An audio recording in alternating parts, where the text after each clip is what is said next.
सबसे पहले तो आपका पेपर का पैटर्न का हम बात कर लेते हैं। तो पेपर पैटर्न की बात करेंगे तो हमारा हो जाएगा मैथ हो गया, इंग्लिश हो गया, रीजनिंग हो गया, जीएस हो गया और हमारा कंप्यूटर हो गया मेरे भाई। मैथ्स में आपके वहीं 30 सवाल आए थे, इंग्लिश में भी आपके वहीं 30 सवाल आए थे। ठीक है, सॉरी इंग्लिश कह रहे हैं, इंग्लिश में आपके कितने सवाल आए थे? 40 हो गए। रीजनिंग में आपके कितने सवाल थे मेरे भाई? 30 सवाल थे। और जीएस में आपके कितने सवाल थे? तो 20 सवाल थे। कुल मिलाकर कितने कितने हो गए? तो यहाँ पर जो है 120 सवाल का आपका पूरा वेटेज हो गया। एक एक पॉइंट इसके बारे में हम बताएंगे। कंप्यूटर में उतना ही रहता है जितना हुआ करता है। ठीक है, तो अब यहाँ पर जो वेटेज रहा है या जिस तरीके से हमारा पेपर हुआ है तो क्या पैटर्न रहा, इंग्लिश में क्या देखने को मिला चेंज और रीजनिंग में क्या देखने को मिला, एक एक पॉइंट पर हम जानते हैं। तो सबसे पहले अगर हम रीजनिंग के बारे में जाने तो रीजनिंग में हमारा क्या रहा। ठीक है, रीजनिंग का जो लेवल अगर हम बात करें तो क्या लेवल था हमारा। तो जिस तरीके से आपका सीजल 2022 मेंस का आपका लेवल था, जिसमें आपको कुछ कुछ सवाल काफ़ी अच्छे पूछे गए थे, ये सेम पेपर एज उसी पैटर्न पर मेरे भाई आया हुआ था।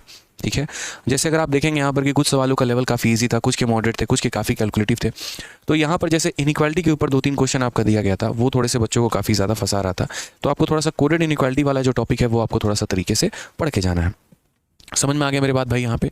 बाकी जो नंबर सीरीज वाले क्वेश्चन थे वो आपके ऐसे थे कि अगर आपको लॉजिक समझ में आ रहा है तो आप बढ़िया तरीके से बना पाएंगे, और अगर आपको लॉजिक नहीं पता है तो फिर वहाँ पर आपका नुकसान हो जाएगा।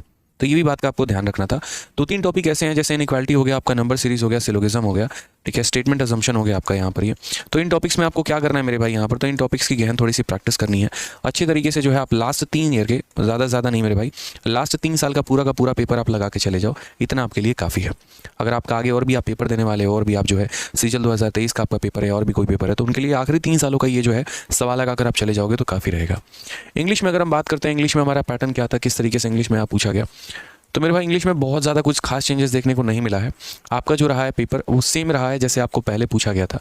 किसमें मेरे भाई? तो सीजल 2022 के मेंस में। ठीक है, कॉम्प्रिहेंशन का वेटेज शुरू से ज़्यादा था, शुरू से है। तो यहाँ पर जो फोकस करना है वो आपको किस पे करना है? तो कॉम्प्रिहेंशन पे करना है।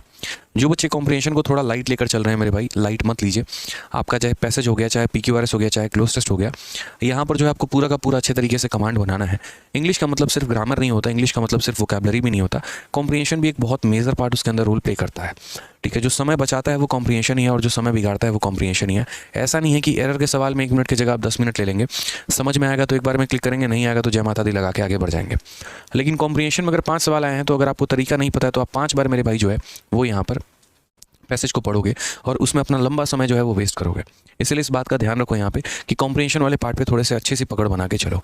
वोकैबलरी में अभी कुछ खास पूछा नहीं जा रहा है। आखिरी के अगर आप 3 साल 4 साल के सवालों को थोड़ा सा रिमाइंड करके अगर आप अपने पास में रखते हो ना, तो मुझे लग रहा है कि इससे ज़्यादा और कुछ भी नहीं है। क्योंकि काफ़ी बच्चों से मेरी बात हुई है और इसके बाद कोई सेकंड शिफ्ट था नहीं। ठीक है, कल है नहीं तो आराम से हम इसको शेयर कर सकते हैं। तो काफ़ी बच्चों से बात करने के आधार पर मैं आप ये एनालिसिस दे पा रहा हूँ। ठीक है, इससे आने वाले 2023 एग्जाम्स में जितने भी एस्पिरेंट हैं जिनका पेपर है उनको काफ़ी ज़्यादा फायदा होगा मेरे भाई। नेक्स्ट अगर हम बात करते हैं यहाँ पर जीएस को लेकर, तो जीएस जैसा शुरू से आपका रहा है और जीएस का लेवल क्या है? इजी टू मॉडरेट कभी रहा ही नहीं, ये हमेशा मॉडरेट टू टफ में रहा है। तो मॉडरेट टू टफ में ही रहता है। रीज़न हम आपको बता देते हैं मॉडरेट टू टफ का। यहाँ पर क्या होता है कि बहुत सारी अनएक्सपेक्टेड चीज़ें आपके पेपर में मेरे भाई आ जाती है, बहुत सारी अनएक्सपेक्टेड चीज़ें। ठीक है, जैसे मान लीजिए कि आप पढ़कर कुछ और गए, आ गया कुछ और यहाँ पे जो आपके सिलेबस में नहीं है। डांस फॉर्म में कई एकदम डेप्थ लेवल में क्वेश्चंस आ जाते हैं और भी चीज़ें लेकर। इसलिए बच्चे को जीएस का हमेशा जो लेवल लगता है वो हमेशा टफ ही लगता है। करंट अफेयर में कुछ खास नहीं पूछा गया था। करंट अफेयर की सबसे पहले अगर हम बात करें तो आखिरी के वहीं 6 महीने का हमारा जो पूछ रहा था पेपर में, वहीं आखिरी का 6 महीना पूछा गया है। उसके बाद अगर हम बात करते हैं स्टैटिक में बहुत ज़्यादा, तो स्टैटिक में भी बहुत ज़्यादा सवाल आपके नहीं थे। ठीक है, वहीं जो आपके मतलब डांस का हो गया, आर्ट एंड कल्चर हो गया, ये सब फाइल फॉर्म रहे हैं। बहुत जल्दी आपको पूरा का पूरा क्वेश्चन जो है वो टाइप करा के रैंकर्स गुरुकुल टेलीग्राम पे आपको अपलोड करवा दिया जाएगा। ठीक है, 1-2 दिन के अंदर जैसे आंसर की आएगी पूरा का पूरा पेपर में टाइप करवा के आपको डाल दूंगा। आप लोगों को ये करना है कि इस बार स्टैटिक में जितना भी क्वेश्चन पूछा गया है आपको इनके कैटेगरी को नोट डाउन करना है और इनके कैटेगरी को थोड़ा अच्छे पढ़ के जाना है। क्योंकि इस बार एसएससी में एग्जामिनर की नज़र जो रही है इन पर्टिकुलर कैटेगरीज पर ज़्यादा रही है।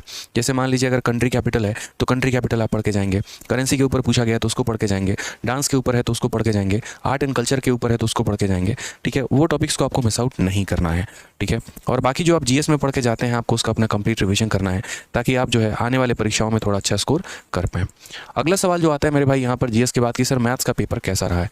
तो मैथ्स के बारे में अगर हम आपको बता दें तो मैथ्स के बारे में सबसे पहले कहानी यहाँ पर दोस्त ये है कि पेपर को हम टफ नहीं कह सकते, ये इजी टू मॉडरेट के लेवल में मेरे भाई रहा है।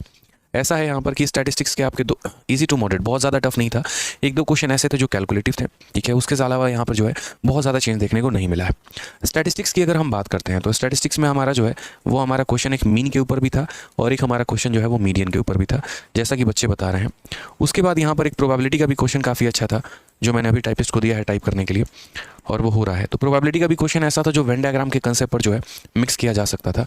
उसके बाद एक शायद मेंसुरेशन का क्वेश्चन है, बच्चे अलग अलग टेलीग्राम ग्रुप में बता रहे हैं कि सर मेंसुरेशन में क्यूब का क्वेश्चन था, तो वो मेरे भाई वो भी हम आपको क्वेश्चन करा देंगे सारे के सारे।